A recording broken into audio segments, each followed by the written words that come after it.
Yo, this is the one and only fabulous Sugi-Khan, and thanks for joining me today on my first impressions out of Vainglory, which is a MOBA for iOS and Android tablets and mobile phones. And yes, there will be a lot of pre-assumptuous people right now thinking, yeah, dude, but tablets are not really for hardcore people, they're only for casuals and kids and shit.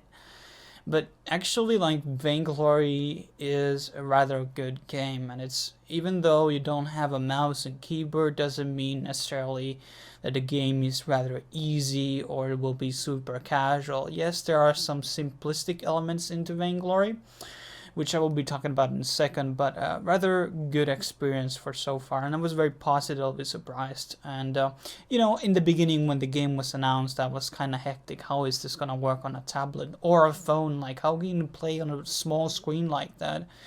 But I actually downloaded the game on my Huawei phone since my tablet is too outdated to play it. But actually it was rather good. It was played really smoothly, aside from because I'm not using a Wi-Fi for my phone. There was some lag spikes when I was playing online. And that is rather one of the issues on the game, but if you have a good Wi-Fi, I guess that those issues don't exist that much. But I really like Vainglory. I think the best probably is to be played on tablet, and I would have to play it on tablet to get a better touch of the game.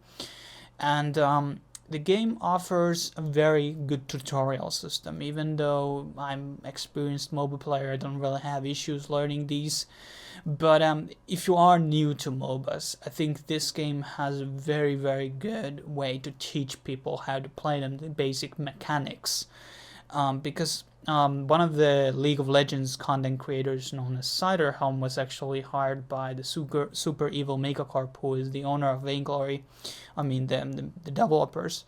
And he has done a great job of doing a lot of these informational videos on their YouTube channel, explaining the jungle, the lanes, the gold, the item shop, the characters, the roles, the turret aggros, all those game elements. And also the tutorial does a really, really good job explaining all that. And also when you play the tutorials, you will be unlocking also some of the heroes, which there is like 23 right now. And I have to say, a lot of the characters, of course, tablets limit some of this stuff a bit. But, I was surprised how some mechanical aspects some of them may have.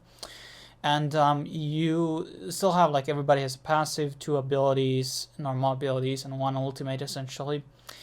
And then you have, of course, the normal shop system, and then it uses a 1 lane system, which is also kind of good. And then you have a kind of this big ass jungle, so it's like, since it's a 3v3 game, you have 2 people on jungle and 1 on top, or no, actually 1 person on jungle, 2 on the lane.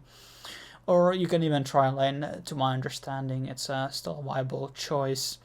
And I do think the graphics are also pretty good for a game that runs on mobile phone and on tablets. I think that technology has advanced a lot, and I think all the MOBA space on tablet is pretty much like for Vainglory. It's open market for them, and the game has already like over 1 million downloads to my knowledge, so it's just pretty a lot. I think multi-million actually.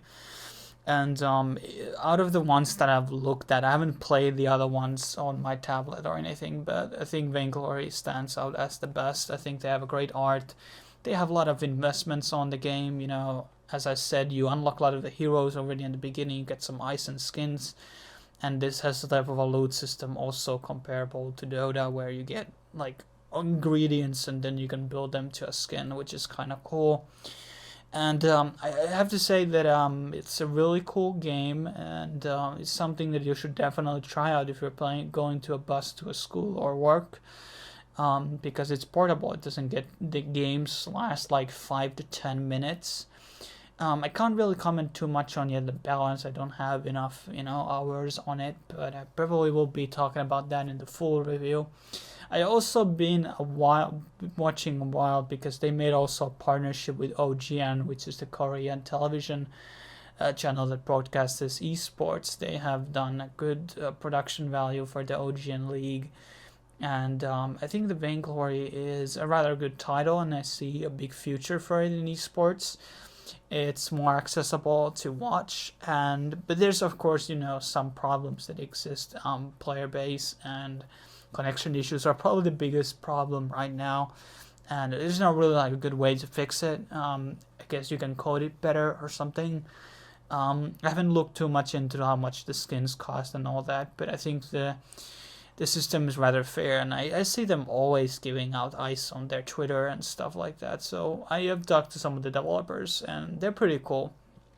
So just to really like summarize my views, I think the graphics are great, the character designs are really likely, it's not very hard to learn, it has a great tutorial system explaining the whole game, and overall it's the best mobile MOBA you can get, best tablet MOBA you can get, and it's rather good game, and I might be making some few more videos about it. One problem I do have is how to record content out of it more. That's something that I have to look into, but it's both on Android and Apple though, so whatever platform you use, yeah, it's a good shot. And it was even actually chosen as the best game of 2014. But enough about blabbering. Definitely check out Vainglory out if you have a updated phone or tablet. It's a pretty good game, probably best game you can get for tablets probably right now, in my opinion. Thanks for watching this video. You may like and subscribe and for more MOBA content, and I will see you guys later on the next video. Cheers.